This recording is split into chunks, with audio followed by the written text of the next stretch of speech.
कर्नाटक में गृह मंत्री के आवास पर प्रदर्शन हो रहा है।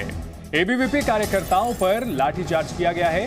प्रवीण नेट्टारू को न्याय दिलाने की मांग करने के लिए ये कार्यकर्ता पहुंचे हैं। हमें न्याय चाहिए के नारे लगाए गए हैं। बेंगलुरु में गृह मंत्री के आवास पर एबीवीपी के कार्यकर्ताओं का प्रदर्शन। पुलिस ने कई कार्यकर्ताओं को हिरासत में लिया है। आपको बता दें कि कर्नाटक में बीजेपी की सरकार है और एबीवीपी, जो कि बीजेपी का ही छात्र संगठन है, अखिल भारतीय विद्यार्थी परिषद, लेकिन इस मामले को लेकर अपनी ही सरकार के गृह मंत्री से काफी नाराज हैं।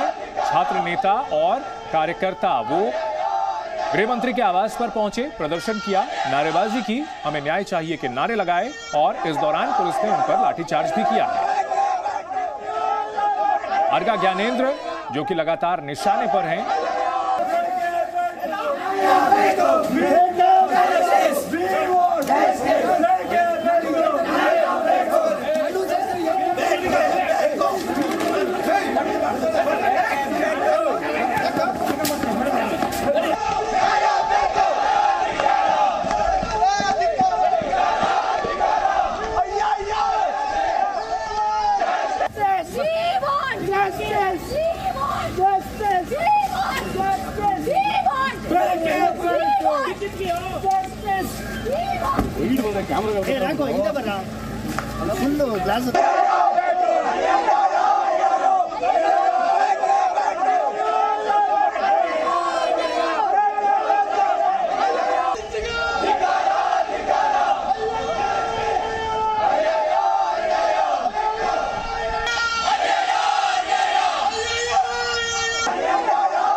संवाददाता जयपाल इस बड़ी खबर पर हमारे साथ जुड़ गए हैं। जयपाल, फिलहाल क्या स्थिति है? क्या प्रदर्शनकारियों को हटा दिया गया है या अभी भी प्रदर्शन चल रहा है?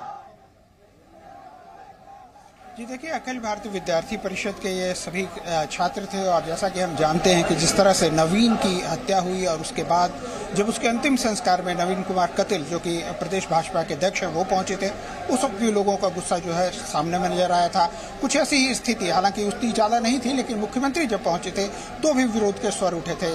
और यही चीज आज हमने देखी बेंगलुरु के अंदर में, जब अखिल भारतीय विद्यार्थी परिषद के छात्र जो गृह मंत्री हैं उनके घर का उन्होंने घेराव किया। हालांकि गृह मंत्री उस वक्त नहीं थे और वो इसी चीज की मांग कर रहे थे। दरअसल जिस तरह से हत्या हुई है उसके बाद से जो एक वातावरण बना है उसके अंदर में जो भारतीय जनता पार्टी से जुड़े हुए कार्यकर्ता हैं, भारतीय जन युवा मोर्चा के हों या अखिल भारतीय विद्यार्थी परिषद के छात्र कार्यकर्ता हों, उन्हें ये इस बात को लेकर ठेस पहुंची है कि जब उनकी सरकार उसके इस प्रदेश के अंदर में है, उसके बावजूद उसके कार्यकर्ता सुरक्षित नहीं है, तो ये उनसे सहन नहीं हो रहा और इसीलिए ये गुस्सा, ये आक्रोश।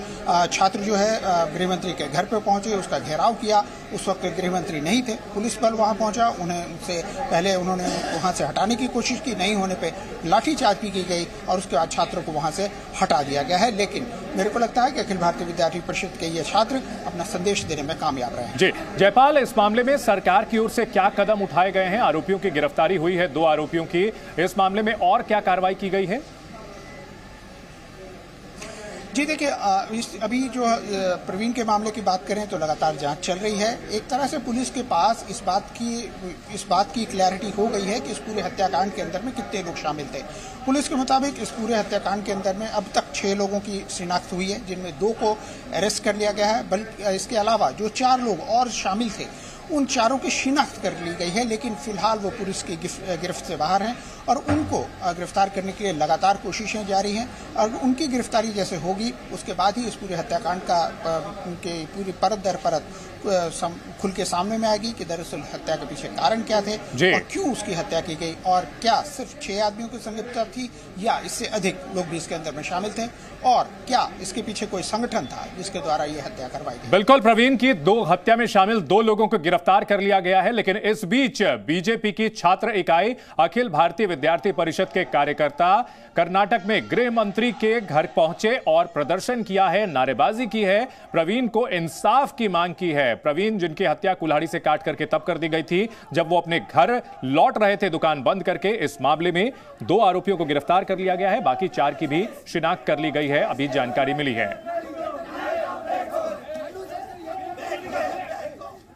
कर्नाटक बीजेपी नेता प्रवीण नेतारू हत्याकांड में पुलिस को कुछ और सफलता मिली है, लेकिन जांच कर रही टीम के सामने मुश्किल यह है कि कुछ चीजों को साबित करने के लिए ऐसे सबूतों की जरूरत है जिन्हें आसानी से हासिल नहीं किया जा सकता।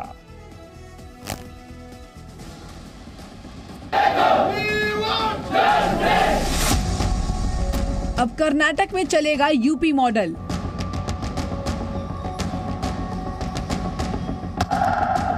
कर्नाटक सरकार के मंत्री का वादा।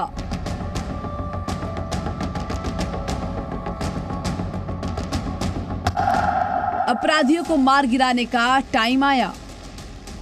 कर्नाटक बीजेपी नेता प्रवीण नेतारू हत्याकांड की जांच में राज्य की सरकार कोई कोर कसर नहीं छोड़ना चाहती।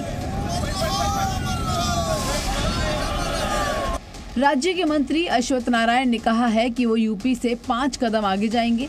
अपराधियों को एनकाउंटर में मार गिराने का वक्त आ गया है।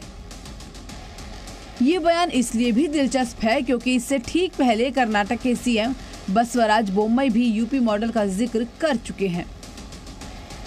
Whatever possible will do it, and if need be, if the situation says that UP model or much more stricter than that, we will not hesitate to do it. इस बीच कर्नाटक सरकार ने बीजेपी युवा मोर्चा कार्यकर्ता प्रवीण नेतारू हत्याकांड की जांच एनआईए से कराने का फैसला किया है। प्रवीण नेतारू की हत्या के 4 दिन बाद पुलिस ने इस केस से जुड़े 3-4 और लोगों की पहचान कर ली है। पुलिस को शक है कि गिरफ्तार जाकिर का पीएफआई से लिंक हो सकता है। 3 to 4 persons. We are like there are other suspects who are connected to this case, so we are searching for those people. He is having like a suspected link with PFI, but PFI or such organizations, they don't have any registered role or that type of thing that you can. But we suspect that he has got links with PFI, and Safiq also we are searching for that. So now for other persons, we have to see what is their organizational connection. क्या प्रवीण नेतारू हत्याकांड के तार हाल ही में हिजाब को लेकर विरोध करने वाले संगठनों से जुड़ा है? इस सवाल को लेकर जांच जारी है। पुलिस के लिए चुनौती इसलिए भी है क्योंकि अपराध कर्नाटक के सीमावर्ती इलाके में हुआ है। बहुत संभव है कि हमलावर पड़ोस के राज्य में भाग गए हों। ब्यूरो रिपोर्ट, जी मीडिया। और इस वक्त की बड़ी खबर आ रही है कि जिला प्रशासन की इस मामले में मीटिंग चल रही है। जयपाल हमारे सहयोगी हमारे साथ बने हुए हैं। जयपाल, अगर बात की जाए इस इलाके की, जो दक्षिण कन्नड़ा का इलाका है, यहां पिछले 10 से 15 दिनों के अंदर 3 हत्याएं हो चुकी हैं और ऐसे में निश्चित तौर पर कानून व्यवस्था को लेकर के बड़ी चिंता की बात है।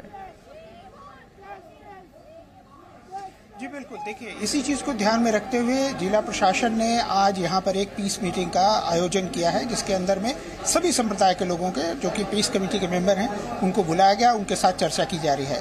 लेकिन हमारे सूत्र बता रहे हैं कि अभी जो अंदर मीटिंग चल रही है उसके अंदर में मुस्लिम संप्रदाय का जो पार्टिसिपेशन है वो बहुत ही कम है, जबकि क्योंकि इस कमेटी के कुछ सदस्य जो हैं इस वक्त अलग से एक XMLC हैं, उनके मसूद साहब, उनके घर पर बैठ करके एक अलग पैरेलल मीटिंग चली है। लेकिन प्रशासन का मकसद यही है कि सभी जो कम्युनिटी के लोग हैं उनको बुलाया जाए, उनके साथ बात की जाए और एक तरह का जो है एक वातावरण क्रिएट किया जाए ताकि जो एक स्थिति बन गई है इस वक्त जिले की, उसके अंदर जो तनाव है उसको कम किया जाए। जिला प्रशासन ने इस तनाव को देखते हुए ही शाम 6 बजे से लेकर सुबह 6 बजे तक सभी दुकानों को, जिसमें कि एसेंशियल्स जो कमोडिटीज हैं उनकी दुकानों को छोड़कर बाकी सभी दुकानों को बंद करने के आदेश दिए हैं और ये स्थिति जो है 1 अगस्त तक रहने वाली है। तो जिला प्रशासन समझ रहा है कि स्थिति काफी तनावपूर्ण है। बिल्कुल। और ऐसे में अगर उनसे निपटना है तो जरूरी है कि हम सबसे मिल बैठ करके बात करें और शांति व्यवस्था। बहुत शुक्रिया जयपाल इस पूरी जानकारी के लिए।